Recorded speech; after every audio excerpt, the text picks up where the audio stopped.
Hello, my friends, my family, my fellow boaters, my fellow artists, and my fellow musicians. Welcome to blog number 10. It's great to have you here. Today, I'm coming to you from my boat art studio. This is a painting I'm working on over here of the Grass Hut restaurant and bar up on the top of this marina. Today, I want to also let you all know that those of you who have tried to purchase products from my website, I finally got that squared away, and you can go to the shop and purchase. It's pretty easy to do. Use a credit card, however you want to do it, PayPal. So if you do see a painting that you want that isn't in the shop yet, just email me or text me, and I'll make sure that I get it put in there so that you can purchase it, or at least see that it's what price it has on it. Also, the Shriners Children's Hospital, I give 50% of all profits for this month, coming month, to the Shriners Children's Hospital. Before I did St. Jude's, and I try to do that. You know, God gave me this gift.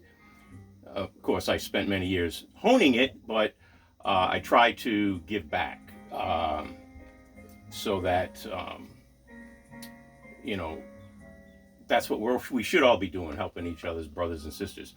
The website is, in case you forgot it or don't know, and I haven't figured out how to put it across the bottom of the screen yet, is lawrenceo'learyjr.com. lawrenceo'learyjr.com, all one word. It's a pretty cool, 60 degrees is cool for here, rainy day, and the gnats are crazy over here. One thing I do not like is gnats. If you don't have any wind, the gnats don't care if it's winter, spring, summer, or fall. You walk out and they swarm on you. And back home we used to get bit by mosquitoes. Oh my God. You walk out and I take Kibo to do his exercise. A matter of minutes, I've got 100 bites. It's just nuts. So this painting here is a 12 by 24. I've been working on it for some time now. It needs a lot more done, and I don't usually show my work before it's done, but I figured you'd enjoy seeing my art studio. And I got this book here from my fellow artists that I've been reading that I find amazing. I do like to read art books. This is called The Painter's Secret Geometry, a study of composition and art. So my fellow artists out there, take a look at that. I ordered this on Amazon, and if you want it, that's the name of the book. It's a great book. So another thing, I'm really happy.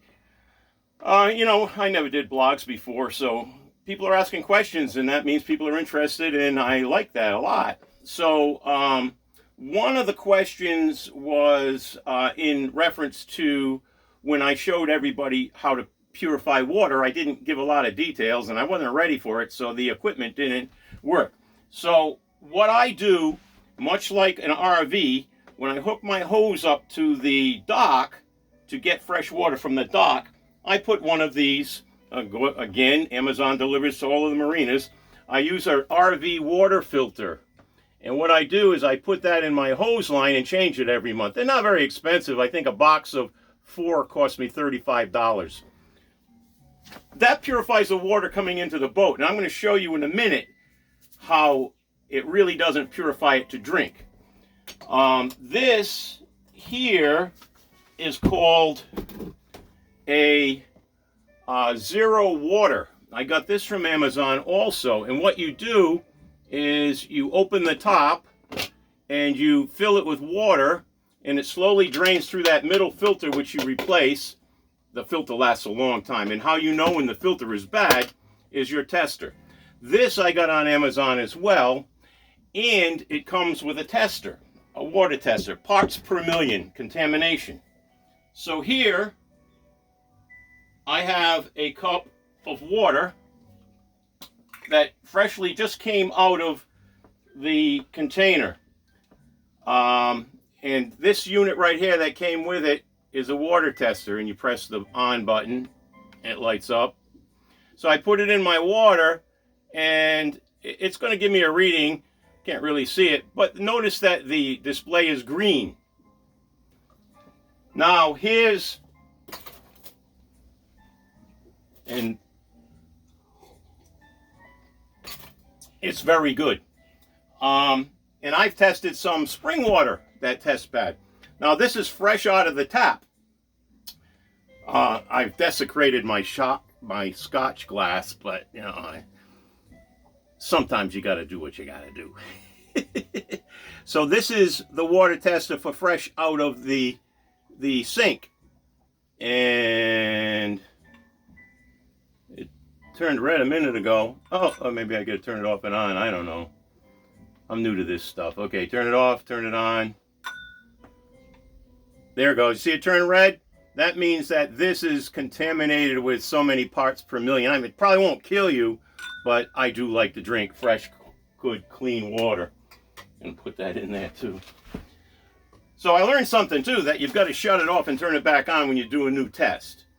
So that's how I purify the water on my boat. So in answer to the blog viewer friend, you're all my friends. That's hopefully answers your question. Got a question this morning before I started to do the blog. And just so you know, Kibo isn't sitting here, but he's in the big boy chair, and I'll show you that before we close out. He's sleeping.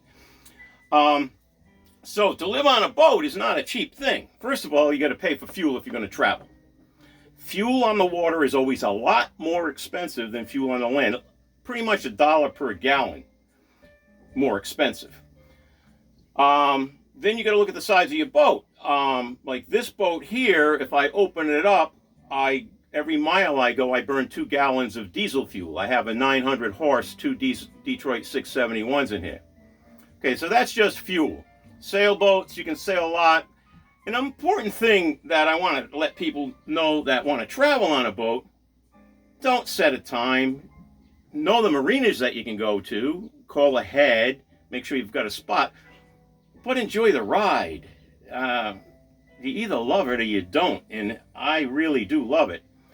Now, I have paid great deals of money since I left Rhode Island, up to $5,000 for a month, just for the marina, just for where I'm staying. Now, how it usually works is not a lot of people do it by the month. They'll do it by the season. Back home, I belonged to a yacht club, so it was affordable for me. I'm waiting for some issues to get resolved, but when they get resolved, I've been there 11 years, 10 or 11. So that was affordable, but I still had to pay several $1,000s a year, plus a very high electric bill. Electric, in some places, they give you a flat rate, if you've got 30 amp or if you've got 50 amp. My electric bill on an average there was between $100 and $150 if I ran any heat or air conditioning. Now I have diesel heat on here, so I can run my diesel heat, not pay a bill. But if you've got to use a reverse cycle or a heat pump, which is what's right here, then you're going to be using pumps, and it's going to be pumping water. And what it does is it takes either the cool or the hot out of the ocean water. And that's really important too, because if the temperature up north went below 40 degrees, the heater wouldn't work because the water was too cold and it couldn't pull the heat out of the water. More details on that you can find out by Googling that. So the cheapest place I found to stay while I was gone was $1.75 per foot per night. So that can amount to a great deal of money. I paid $3,300 for a month at a place last year. So you can anchor. You anchor, but you've got to come in when there's a storm. Anchoring is an entire science that we will cover that in another, maybe next week or the week after. And if there's anything else you want to cover, let me know. So, yeah, it's not cheap. So if you think you're going to get a boat and not have to pay a mortgage, like over here, if you're going by the day, it's $2 per foot. but they work out monthly deals. And then if you want to do a monthly deal, you have to sign 2 or 3 months ahead of time, and that's in the area of $700-800 a month. So I was looking at some places to go back to Rhode Island. I wanted to go back up there in the spring, and the cheapest place I found was $5,000 a month. If you're going to be paid, because you have to pay by the day. They don't do weekly and monthly breakdowns up there. And since Safe Harbor has bought most of the marinas, one of the marinas that I go to that I really loved, they bought it and they tripled the prices. Block Island, they've tripled the prices. One of the disadvantages is I can't anchor. I got a bad back and bad knees. So I have to take Kibo out on the water on a dinghy to land for a half hour to an hour in the morning, and same at night. Because like I said, if a dog lives on a boat and you don't give it exercise, then that's cruelty to animals in my book. Dogs need to get exercise. And sure, they'll live, but they won't live as long as they can. So in closing, I'm going to focus in on my little buddy there. Thanks for viewing my art. There'll be more. I'm going to be actually doing some art lessons down the road. Somebody has commissioned me to create some art training videos, which I used to do for free, and I still will for people that I know. But that's coming in the future. And listen, everybody, pray as hard as you can. I'm a very spiritual person. I spend several hours every Sunday just spending time in prayer and meditation, etc. Oh, the jazz in the background, I don't know if you can hear it. My brother Wayne thought that was a great idea, so I put some jazz in the background. I love jazz. I love all music. I'm a guitarist, play saxophone, blues harp, bass, keyboards. Played for many years, over 40 years in a band. And anyway, I love my music. And let's pray for all of those poor people in Ukraine, and pray that Putin doesn't go and do something stupid again, and that God helps us all. So anyway, thanks for watching, and it's always so great. I love you all. My family, I miss you. One day I will be back home, and I will see everybody, my friends, my fellow liveaboards down there in Rhode Island. I miss you all. All right, so here we go. We're gonna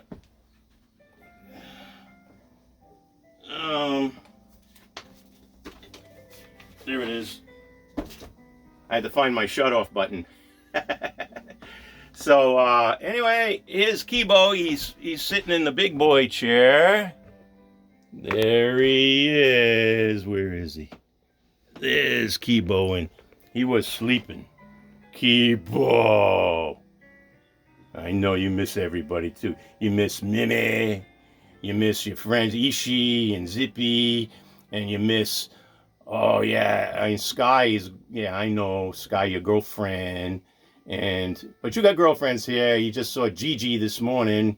Gigi's a tiny little dog. And Abby, his cousin Abby, my brother Rick's dog. Oh yeah, what's that? Time to go.